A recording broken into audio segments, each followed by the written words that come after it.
What do you actually know about yourself? Not your name, your job, your city. I mean the deep stuff, where you really come from, who your people actually were. Because I thought I knew. And then a DNA test, a researcher named Mikhail, and a trail of 16th century census records showed me just how little I actually knew.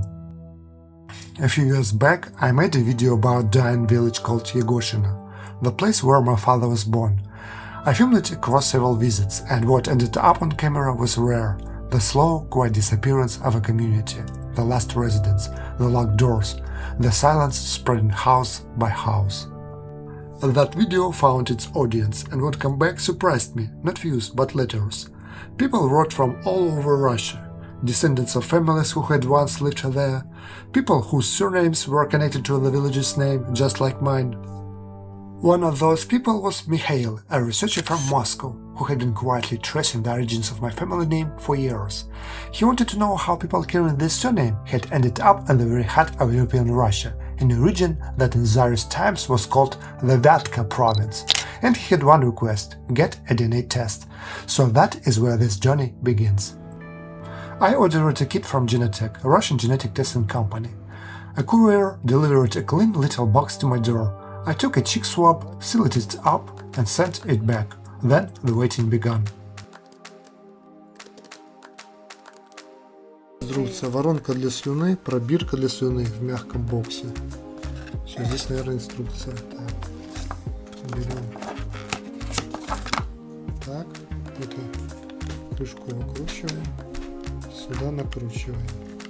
Судя того, что времени пол 11 мне уже только ужинал, но не завтракал, слюны должно быть достаточно. Хорошо. Есть, закручиваем. Финальная коробочка, готовая для отправки курьеру.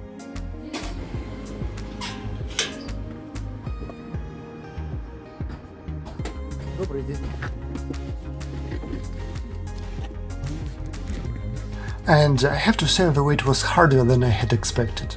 There's something unsettling about sitting with that question. What if I turned out to be someone other than who I had always believed I was? It reminded me of what an adopted child must experience when they discover years later that the mother who raised them was not their biological mother. Rationally, you know it shouldn't change anything essential, and yet something still shifts inside you. What surprised me how much this question affected me at all, because I realized that, even today, ethnic identity plays a surprisingly large role in how we understand ourselves. It is right at the core of it. Who am I really? What if the answer is different from what I have believed my whole life? The results come back. The majority of my genome was classified as East Slavic Russian, but alongside that, according to Genetech, there were also traces of the indigenous populations of these lands, or the ancestors who lived in this territory, the finno-ugric peoples and Tatars. It seems that when Slavic settlers moved southeast into those territories centuries ago, mixing with local populations happened, even if family stories insisted on strict prohibitions against it. According to what our great-grandparents and great-grandmothers passed down, people in these villages had always married other Russian Slavs. For centuries, there was said to be a firm prohibitions against marrying outside the community, outside of the faith and the culture, and yet, according to Genetech, there were exceptions. The genetic concentrations for people who share my profile is not in central Russia, but far to the northwest on the shores of the Baltic Sea. According to Genetech, the epicenter falls around the city of Vologda. I think because of the people from the surrounding villages and settlements in Soviet times began gathering in the regional capital. I decided to verify the results of my genome analysis using MyHeritage.com. I uploaded my raw data to MyHeritage.com to dig deeper. The initial results showed East European at 43%, Finnish at 27%, and Baltic at 22%. After the platform updated its algorithm, the picture shifted. Baltic at almost 46%, East European at 25%, Finnish at 23%, with additional traces connecting my origins to a corridor running from southern Finland through the Leningrad region of Russia into Estonia, and a small Balkan component at 6%. And that Baltic figure is what really surprised me. According to MyHeritage.com, nearly half of my entire genotype is Baltic. the kind of genetic profile typical for Estonia, Latvia, Lithuania and Belarus. MyHeritage.com also found a possible relative, a woman named Natalia Morozovskaya, who appears to live in Ukraine, most likely a second cousin once removed. We probably share great-great-grandparents. I tried to contact her, then I wrote to a man named Alexander Romanchuk from Ukraine, whose family tree included her.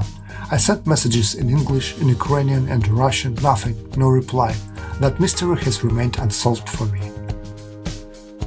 So the genetic picture pointed clearly toward the Baltic coast, but genetic evidence and documentary evidence cover very different time periods. The census records and archive documents that Mikhail tracked down begin in the 16th century. By that point, my ancestors were already living deep inside the continent, documented in the Vologda and Vyatka provinces.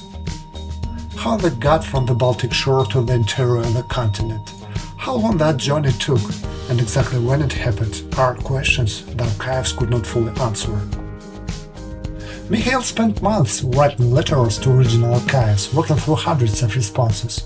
The census sheets he found contained detailed records of who was born, when and where they were baptized. Everything was recorded: social class, ethnicity, occupation, hired workers, livestock, and even the fruit trees and farm tools and household possession.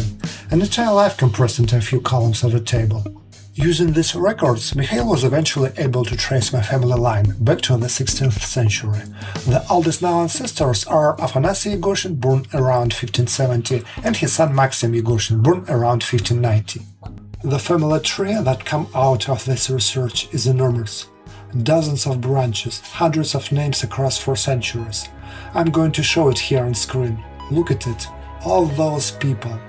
And about almost every single one of them we know absolutely nothing. What were they like? What did they enjoy? What were they good at? Did any of them have a talent for something, a passion for something? What did they think about? We have no idea, not a word, not a photograph, just a name left behind in a census record and then nothing. They were born, they survived and they died, and they left no evidence of having felt anything at all. Even if at some point they ever thought about their own roots and where they come from, they had no technology to look into it, and simply no free time either. Only exhausting physical labor, the kind of that survival in those conditions demanded. Nothing was left over for anything else. Generation after generation of lives like that, not anonymous while they were being lived, but completely anonymous the moment they ended. That chain ends for me with my grandfather. He's the first person in this whole enormous tree that I have a photograph of. The first one with video, with his own voice still alive somewhere in social media. Because of that, his descendants will actually know something real about him, what he looked like, how he spoke, what occupied his mind, what he cared about.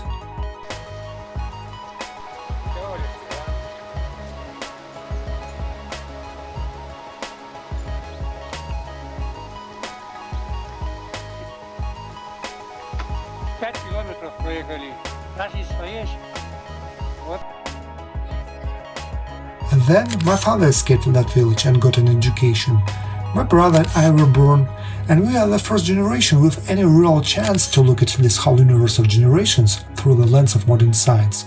But even so, like astronomers studying distant galaxies, many mysteries of that universe of anonymous lives remain permanently out of reach. Mikhail also found something in the historical documents that was completely unexpected. A coincidence I didn't expect it at all. In the newspaper Новое Время, a St. Petersburg publication, in the incidents column dated May 16, 1870, there is a report that a woman named Fiona Fominich set fire to the cattle yard belonging to a peasant named Yefim Egoshin in exactly the settlements where my ancestors lived. And Fominich is the maiden name of my wife Julia. Her ancestors, it turns out, lived in the same place as mine. I now tease her that after 150 years, the descendant of Yefim has finally caught up with her family and gotten his revenge for that cattle yard. So how did my ancestors actually get from the Baltic coast to the Vyatka region? To understand that, I need to briefly walk through a chain of events, because the story did not begin in Vyatka, it began much further away and much earlier. Genetically, my distant ancestors lived on the shores of the Baltic Sea. How and when they moved inland, maybe firstly toward the unsettled lands of the Russian north, toward the coasts of the White and Barren Seas, is unknown. Most likely also before their eventual journey southeast into the interior of the continent. They were already inhabitants of the Novgorod lands. Mikhail's research picked up a somewhat later stage of that process, the period that is at least partially documented, when those populations had already begun moving southeast into what would become the Vyatka province. Mikhail also found something I had not anticipated. Besides the village of Egoshina, where my father was born, there is a second village further north with a similar name, Egoshinskaya, in Kiev Oblast, historically part of Vologda Oblast. And across the old Vyatka province, Mikhail found dozens of other villages where families carrying my surname had lived for centuries. The name was scattered across the whole region. But how did it get there? Three hypotheses. The first is famine migration. Between 1601 and 1603, catastrophic crop failures swept through the Pomor region of Russia's far north. Peasants who could not longer carry the tax burden began moving southeast in large numbers. New settlers were exempt from taxes for their first few years in a new location, which made founding a new village genuinely attractive. This drove a large wave of population movement into the Vyatka lands.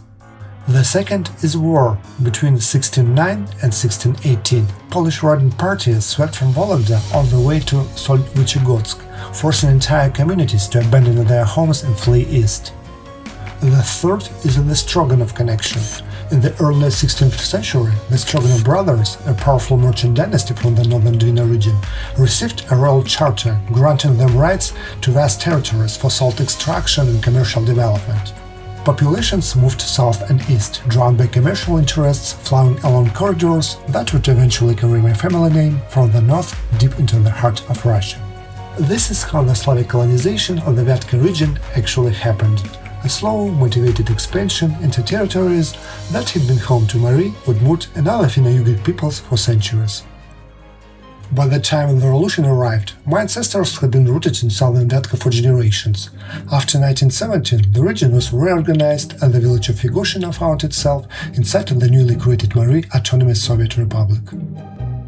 Then come 1928 and collectivization. Soviet authorities began forcing through the resolutions of the 15th Party Congress with brutal speed. Peasants who refused to join collective farms were branded kulaks and faced serious consequences. Administrative punishment, property seizure, worse. The threat was real. People joined not out of belief, but out of fear. This was one of the heaviest blows ever struck against rural Russia. Young people began leaving, a few at a time at first, then more and more, heading to cities where there's a work and some possibility of a different kind of life. My father was one of them. He left for technical college, he stayed. My brother and I were born in that city. And as for me, I also continued moving southward, though for very different reasons from my ancestors. The Black Sea coast of the Caucasus is one of the most biologically diverse regions in the whole country, which, as a biologist, made it genuinely compelling. And practically speaking, there was somewhere to go. My wife's grandfather lived in Sochi, which made the move possible. I ended up on the shores of the Black Sea, and my children were born there. So think about what that whole journey looks like across time. A genome that started near the Baltic coast, moved through the Novgorod lands, then southeast through the Vyatka province, and eventually reached the Black Sea. Centuries of movement, driven by forces large and small, historical and personal. One family name threading through all of it, and at the both ends of that journey, I see.